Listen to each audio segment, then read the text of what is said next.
Hi friends, இப்போ பார்த்தீங்கன்னு சொன்னால் சவுதி அரேபியாவில் கடுமையான குளிர்காலம் இப்போ போயிட்டு இருக்குது. அதே மாதிரி பார்த்திங்கன்னா ரூமில் சமைக்கிறது வந்து ரொம்பவுமே கம்மியானதுனால ஹோட்டலில் போய் தான் சாப்பிட வேண்டியிருக்குது. ரூமுக்கு பக்கத்துலேயே ஒரு 500 மீட்டர் பக்கத்துலேயே ஒரு ஹோட்டல் இருக்குது, கேரளா ஹோட்டல். அதில் சாப்பாடு சூப்பராக இருந்ததுனால நான் இன்றைக்கி வந்து அங்கே போய் ட்ரை பண்ண போகிறேன். இதுதான் இந்த கடை மஜ்மா சிட்டியில் இருக்குது. பார்த்திங்கன்னு சொன்னால் கேரளா ரெஸ்டாரண்ட்னு சொல்லி போட்டிருப்பாங்க. ஸோ இந்த கடை போய் பார்த்திங்கன்னு சொன்னால் நமக்கு வந்து ஸ்பெஷலாக எது வாங்கலாம்னு கேட்டால் ஸ்ரீலங்கான் டேஸ்ட்டுக்கு வந்து ஒரு கொத்து பரோட்டா வாங்கலாம். இந்த கொத்து ரொட்டியில் பார்த்திங்கன்னா பரோட்டா விட பீஃப் தான் அதிகமாக போட்டிருக்கிறாங்க. அது ஒரு ஸ்பெஷலான ஒரு விஷயமாக சொல்லலாம்.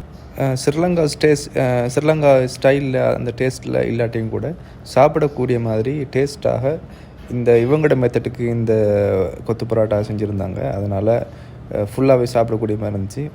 இந்த கொத்து பரோட்டாவோட ப்ரைஸ் எவ்வளோன்னு பார்த்தீங்கன்னு சொன்னால் 14 ரியால். அது பீஃப் எடுத்தேன்னு சொன்னால் 14, சிக்கன் எடுத்தால் 12, அந்த மாதிரி ஒவ்வொரு ரேட்லேயும் போட்டுருக்குறாங்க. ஸோ டிஃப்ரெண்ட்டாக ட்ரை பண்ணணும்னு நினைக்கிறவங்க கண்டிப்பாக இந்த ஹோட்டல் ட்ரை பண்ணி பாருங்கள். அஸ்ஸலாமு அலைக்கும்.